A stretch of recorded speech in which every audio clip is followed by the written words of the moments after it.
नमस्कार, स्वागत है आप सबका। मैं हूं हरीश गौड़, हाजिर हूं आपके सामने आपका अपना पसंदीदा शो लेकर, fit and fine, healthy body, healthy mind and happy life.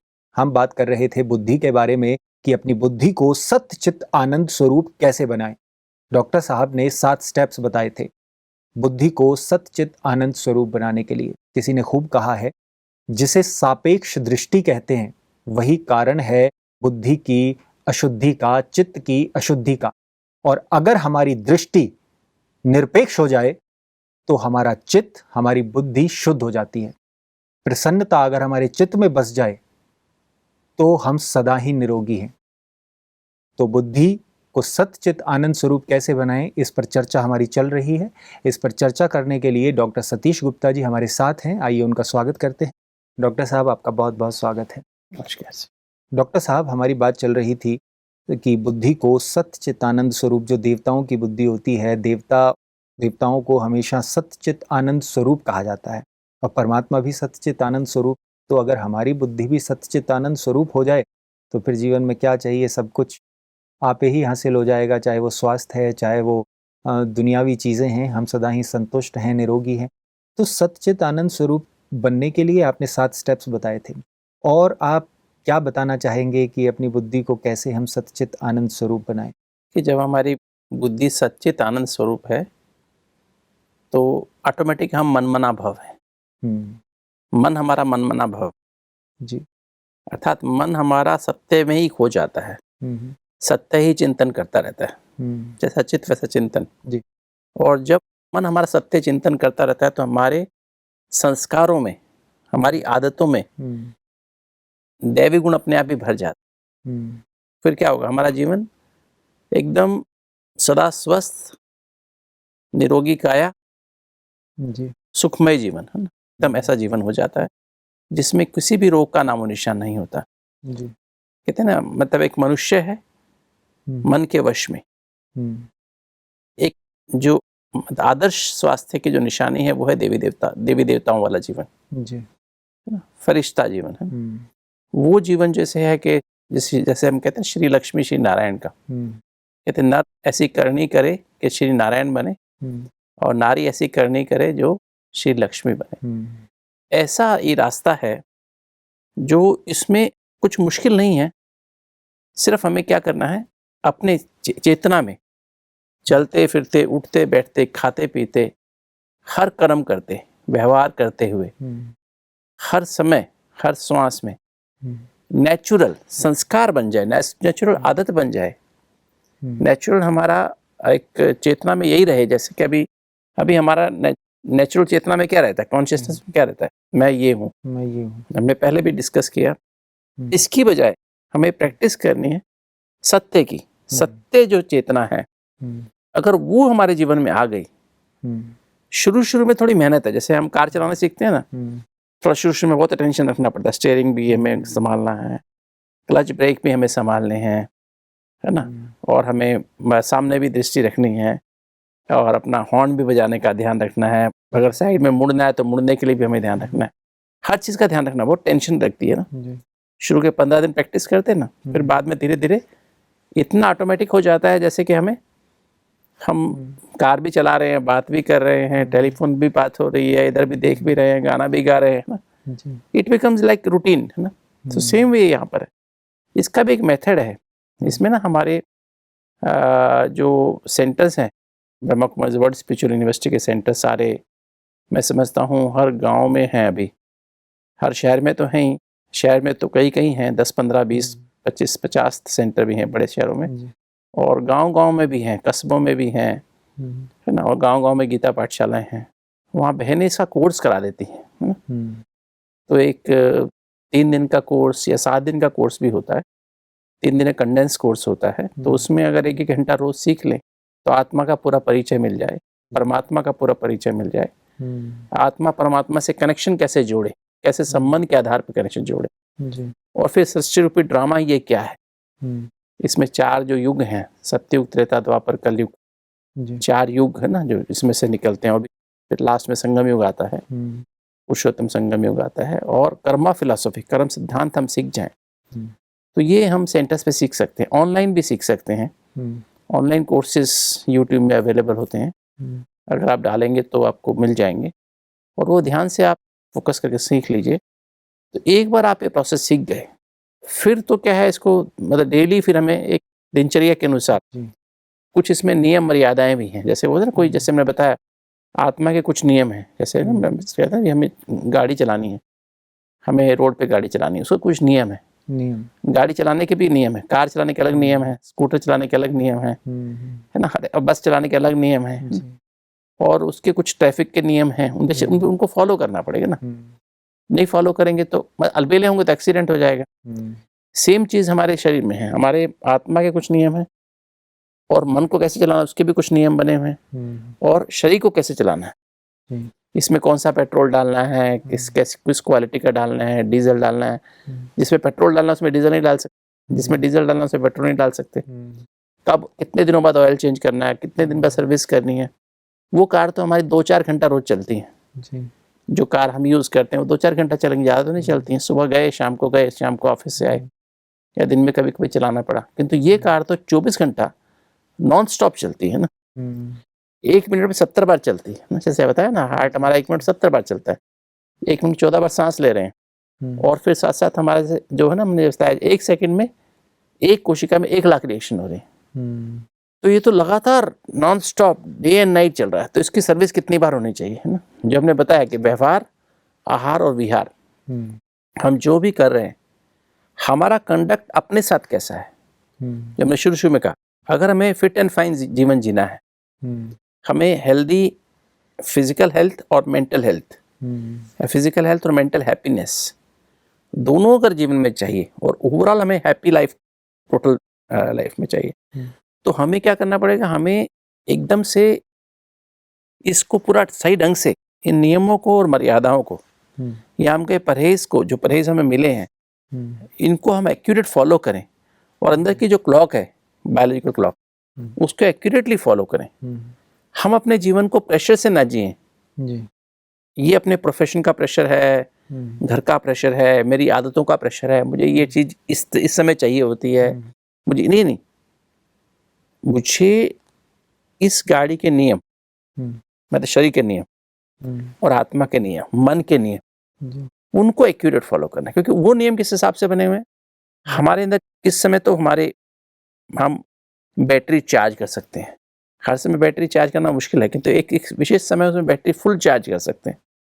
और फिर हमें उसकी मन की मेंटेनेंस कैसे करनी है, किस समय तक उसको, जैसे हम गाड़ी स्टार्ट करते हैं ना, सुबह गाड़ी स्टार्ट करते हैं, भाई आप 5 मिनट गाड़ी चला के छोड़ दो, इंजन गर्म होने दो, ना, ऑयल गर्म होने दो। तो वो जैसे एक हमें नियम है, उसका हमें किस तरह से अपने मन को, उस समय हार्मोन रिलीज हो रहे हैं, उस समय हमारे हाइपोथैलेमस कुछ फैक्टर्स रिलीज हो रहे हैं, पिट्यूटरी से कुछ फैक्टर्स रिलीज हो रहे हैं, पेनियल ग्लैंड से कुछ फैक्टर्स रिलीज हो रहे हैं, कुछ एड्रिनल ग्लैंड से हार्मोन रिलीज हो रहे हैं, गले से थायराइड ग्लैंड से हार्मोन रिलीज हो रहे हैं। ये हार्मोन्स के बगैर ट्रिगर नहीं होता है। जो इतनी सारी रिएक्शंस हैं वो ट्रिगर होंगी तभी, जब हम उसको भी साथ लेकर के चलेंगे तो हमारे जीवन में कार्य सरल हो जाएगा।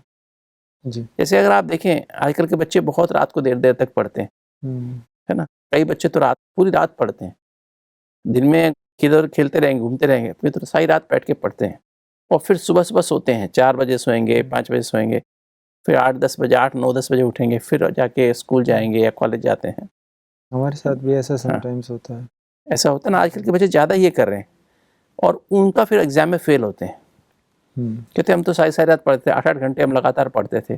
क्योंकि जब हम पढ़ रहे हैं, हमें पढ़ने का समय है, उस समय नहीं पढ़ के हम जिस समय सोना है उस समय पढ़ रहे हैं, तो अल्टीमेट रिजल्ट क्या होता है, पढ़ा तो हमने 8 घंटा, फिर तो रिजल्ट क्या हुआ, सक्सेस नहीं मिलती अधिकतर, है ना, सक्सेस नहीं मिलती है, यूजुअली फेल हो जाते हैं, या कई बार बहुत ही लो नंबर से हम पास होते हैं। जी, भी सक्सेस स्टोरीज जब हम पढ़ते हैं ना, किसी भी ऐसे इंसान की जो खुद से सेल्फ मेड है और खुद से सक्सेसफुल हुआ है अपनी लाइफ में, अपने मकसद में कामयाब हुआ है, उनकी दिनचर्या बिल्कुल ऐसी ही रही है जैसी आप बता रहे हैं। सुबह जल्दी उठना, रात को जल्दी सोना, क्या खाना, कब क्या उनका प्रैक्टिस करनी, और किस तरीके से अपनी बॉडी के लिए, अपने माइंड के लिए, हर चीज़ को वो बहुत बैलेंस में लेकर, तीनों चीज़ का बैलेंस। मतलब ऐसा हमने देखा कि ऐसे बहुत कम लोग हैं जो अपने शरीर को नेग्लेक्ट करते रहे, या इसके लिए शरीर के पीछे लगे रहे, उसने आत्मा को नेग्लेक्ट कर लिया, मन को मेंटेन नहीं किया, इसने तीनों को मेंटेन किया है, आत्मा, मन और शरीर,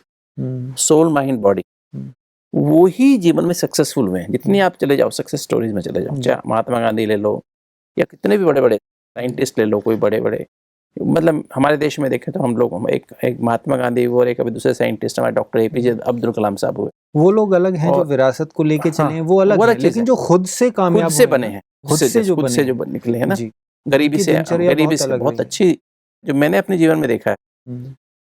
मैंने मतलब हमेशा मैं पहली क्लास से ही टॉपर रहा, फिर एमबीबीएस किया, एमडी की, आगे आगे और पढ़ाइयाँ की। तो मैंने देखा जीवन में, मैंने देखा कि मैं बचपन से ऐसे संस्कार माता पिता से मिले थे, जल्दी सोने, सुबह जल्दी उठने के, 4 बजे उठ जाते थे हम लोग, और 4 बजे उठ के हम आधा घंटा मेडिटेशन करके, बचपन से ही मेडिटेशन करना सिखाया गया, और मेडिटेशन करके हम लोग बस पढ़ना शुरू कर देते 4:30 बजे, और फिर हम 4:30 से 6:30 बजे तक पढ़ते थे लगभग, 6:30 बजे, 6:30 हम छोड़ देते पढ़ाई, और यूजली शाम को आके कभी पढ़ लिया कि 2 घंटा, नहीं तो नहीं पढ़ते। इवन मैंने एमबीबीएस में भी, एमबीबीएस में लोग बहुत बहुत पढ़ते हैं, एमडी मेडिसिन में बहुत बहुत पढ़ते हैं लोग, 12-12 घंटा भी पढ़ते हैं। मैंने कभी नहीं पढ़ा,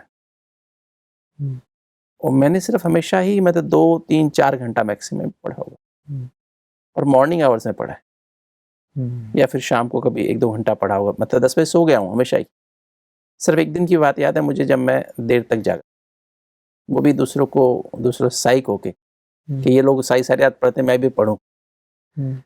तो एक ही दिन मैंने ऐसी गलती की थी सिर्फ, जिससे मेरे 2 दिन खराब हुए थे बाद में।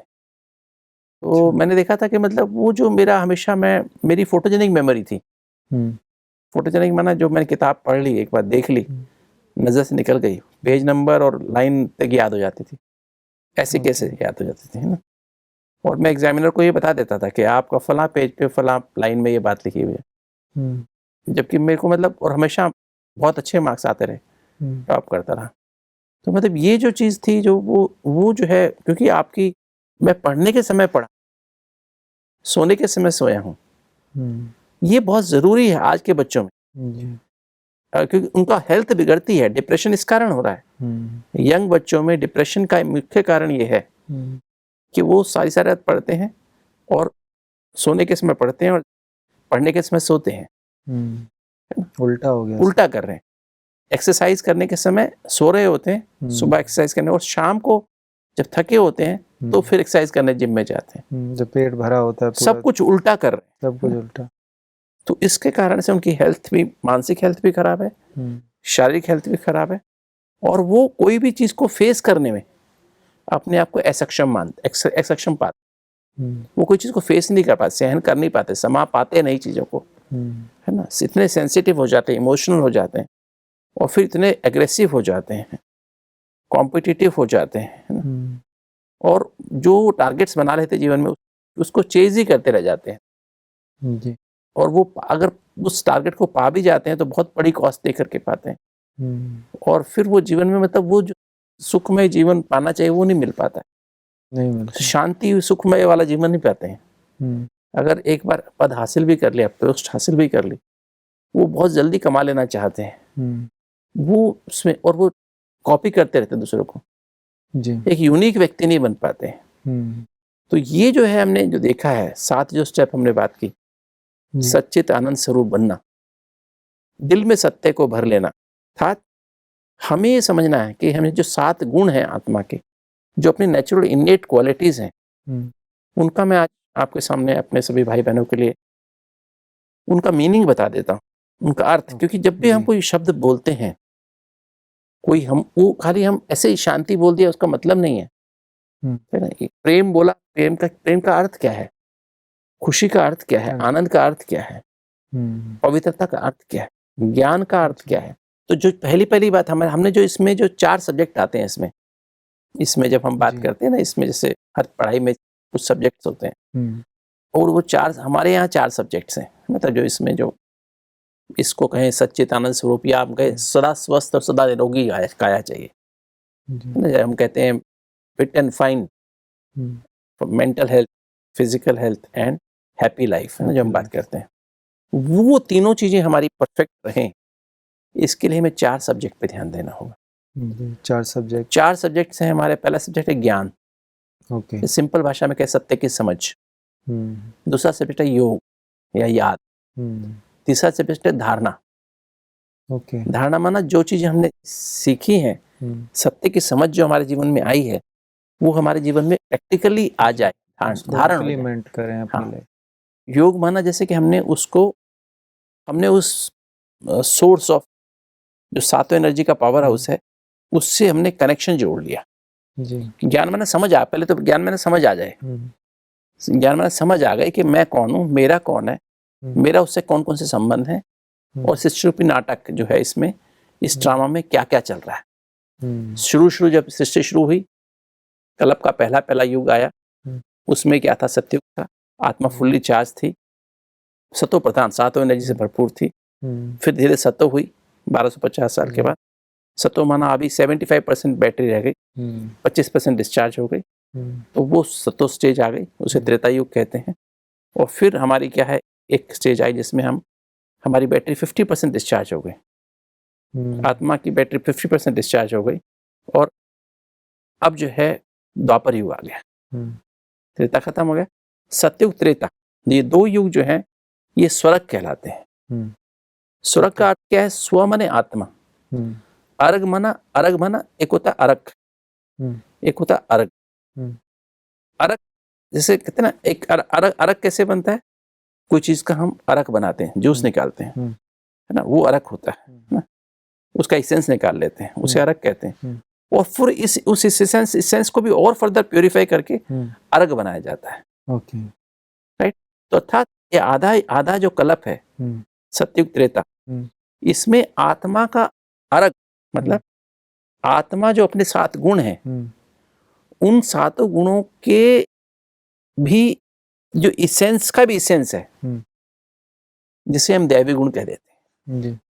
जीवन बहुत सरलता, सत्यता वाला जीवन होता है, पवित्रता वाला, निर्भयता वाला, है ना, एकाग्रता वाला, है ना, और सरलता, नम्रता, उदारता, सभी देखो तो इनके चेहरे देखो, सबके अंदर मधुरता, धैर्यता, और सभी ऐसे नहीं, गंभीरता भी रहती है, रमणीकता भी रहती है, सब संतुष्ट भी हैं, सब हर्षित मुख भी हैं। प्रकृति को भी सतोगुणी, सतो प्रधान, प्रकृति भी सतो प्रधान। तो मतलब ऐसा दैवी गुणों का, मतलब दैवी गुणों के रूप में हर आदमी जो है, जितने भी वहाँ देवी देवता हैं, वो उनमें दैवी गुण उनके मतलब वाइब्रेशन में दिखाई देते हैं, उनके ऑरा में दिखाई देते हैं, वही व्यवहार में। जो प्रकृति है वो सतोगुणी है, जैसे उसके अंदर मौजूद है वो गुण। वो जो देवता है उनके अंदर वो मौजूद है, लेकिन वो दिखाई नहीं दे रहे, लेकिन जो हम महसूस कर रहे हैं उनकी आभा से और वाइब्रेशन से, वो उसका एक एसेंस हो गया।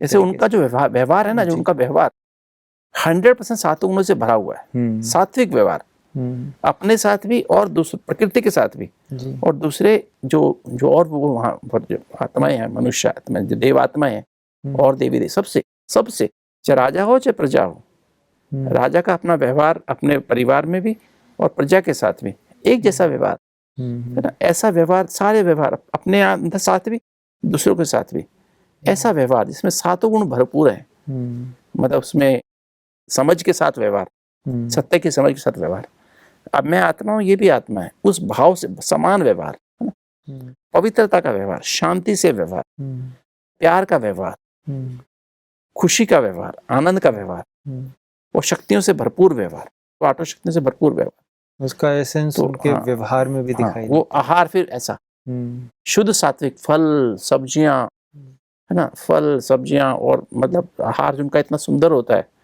36 प्रकार के 56 प्रकार के व्यंजन होते हैं, और सब में मतलब क्या, फल सब्जियां, तरह तरह के फल, तरह तरह के जूसेस, है ना, वो नेचुरल फॉर्म में, जैसे मतलब जिसमें एंटीऑक्सीडेंट ही भरे हुए हैं, इसमें कोई पॉइजनस केमिकल, कोई टॉक्सिन है ही नहीं, कोई पेस्टिसाइड है ही नहीं, फुल ऑफ ऑक्सीजन, है ना, तो उसमें व्यवहार भी ऐसा, और फिर विहार भी ऐसा, वायुमंडल तो उनका है ही अच्छा, है ना, मतलब ऑरा तो उनका सबका ही अच्छा है, और उनका संग भी सबका अच्छा आपस में है, देवताओं का आपस में संग बहुत अच्छा है, उनका जो है व्यायाम तो है ही, वो सारा दिन, उनके महल इतने बड़े बड़े हैं ना, महल इतने बड़े बड़े होते हैं, किलोमीटर, तो जैसे एक कमरे से दूसरे कमरे में जा रहे हैं तो उसने बड़े बड़े गार्डन हर एक के पास होते हैं, व्यायाम तो ऑक्सीजन से भरपूर है, वहाँ तो ऑक्सीजन ही 50% है, 40-50% ऑक्सीजन है, तो प्रकृति जो आज इतना कुछ दे 20% है, देती है ऑटोमेटिकली, वो सत्वप्रधान स्टेज है, में होती है कि भरपूर। आपको व्यायाम की भी जरूरत नहीं है। भरपूर नहीं, व्यायाम तो होता है, मतलब व्यायाम है ना, एक्सरसाइज। हाँ। मतलब वहाँ कोई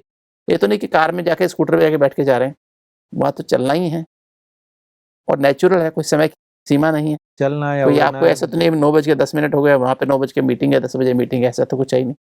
समय की बहुत बहुत हयात है। तो ये जो है वहाँ पे ऐसी नेचर है ना।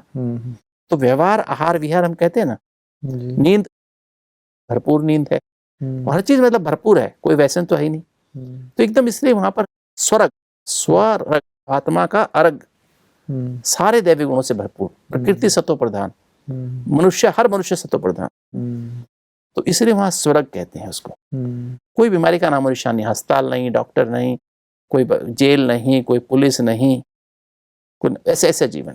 तो ये सत्युग त्रेता का ये हमारा जो कहते हैं ना, हमारा जो ये हमारा आदर्श है हमारा जी।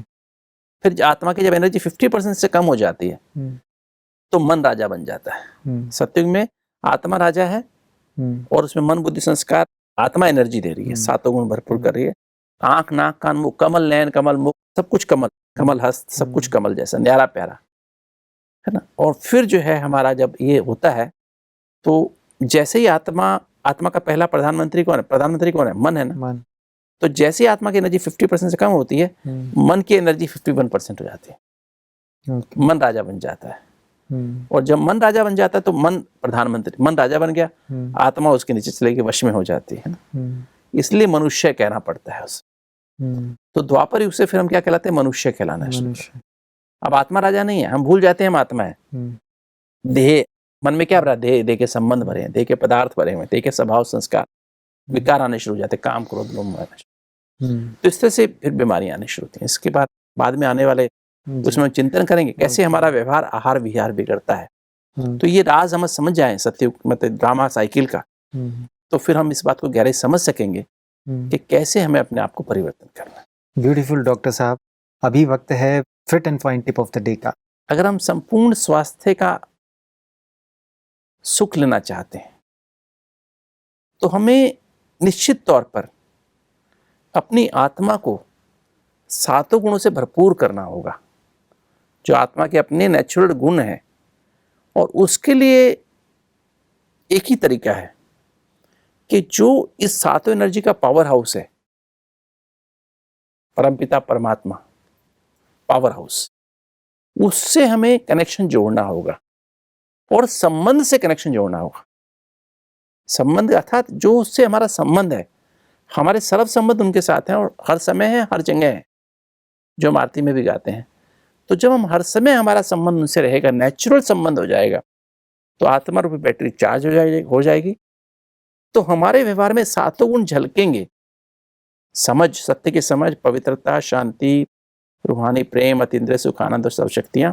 और उसके अनुसार फिर हम आहार लेंगे, शुद्ध सात्विक आहार। और विहार भी हमारा उसी अनुसार, जब शुद्ध सात्विक विहार हो जाएगा, जिसमें हमारा वायुमंडल, हमारा संग, हमारा सैर, हमारी नींद, तो फिर देखेंगे कि हमारी जो काया है ना, एक तो आत्मा तो स्वस्थ रहेगी, मन भी हमारा निरोगी का है। मन हमारा सूक्ष्म काया है, सूक्ष्म शरीर, तो मन भी हमारा सदा खुश रहेगा, अर्थात हमारा सूक्ष्म शरीर लाइट से भरपूर रहेगा। और स्थूल शरीर का अंग अंग, रोम रोम, वो भी सदा निरोगी रहेगा। उसमें भी सातों गुण हमारे रोम रोम में दिखाई देंगे, झलकेंगे। तो हमारा जीवन ऐसा बन जाएगा, निरोगी काया और सुखमय जीवन। डॉक्टर साहब, आज की चर्चा भी बहुत ब्यूटीफुल थी। आपने बहुत अच्छे तरीके से बताया कि जो सतयुग में देवताएं होते हैं वो हमारे पूर्वज हैं, हमारे पूर्वज हैं, और वो हम कह सकते हैं कि हम ही थे और हमारे रोल मॉडल हम कह सकते हैं। और अगर वैसी हमारी लाइफ हो जाए, अगर हम वैसे ही अपने आप को बना लें, सारी दुनिया ही एक तरीके से स्वर्ग, फिर वापस से स्वर्ग हो जाएगी। अगर हम उनके पद चिन्हों पर चलने लगें, जैसे वो रहते थे वैसे ही हम भी रहने लगें, अपना खान पान भी वैसा ही कर दें, अपना रहन सहन, अपना सोचना हर तरीके से वैसे ही करने लगें, तो निरोगी भी हो जाएंगे और पूरा विश्व जो है वापस स्वर्ग बन जाएगा। बहुत खूबसूरत चर्चा थी आज की भी। आज की इस चर्चा के लिए आपका धन्यवाद। नमस्कार। आज की जो सबसे मुख्य बात मुझे लगी डॉक्टर साहब की वो ये थी कि सतयुग और त्रेता में देवी देवताएं जो थे उनकी आत्मा मन बुद्धि संस्कार की मालिक थी, और जब मन आत्मा का मालिक हो जाता है तो द्वापर युग आ जाता है कि देवताएं नर नारी मनुष्य कहलाने लगते हैं, तमाम विकृतियां जीवन में आने लगती हैं, शरीर में रोग आने लगते हैं। अगर आप इस ज्ञान को और गहराई से जानना चाहते हैं, राजयोग की शिक्षा लेना चाहते हैं, तो आप अपने नजदीकी राजयोगा सेंटर्स पर जा सकते हैं। आज की इस चर्चा में इतना ही। आज के लिए हम आपसे विदा चाहते हैं। अगले एपिसोड में फिर आपसे मुलाकात होगी, इसी चर्चा को आगे बढ़ाएंगे। देखते रहिए आपका अपना पसंदीदा show fit and fine, healthy body healthy mind and happy life. अब हम आपसे इजाजत चाहते हैं। धन्यवाद।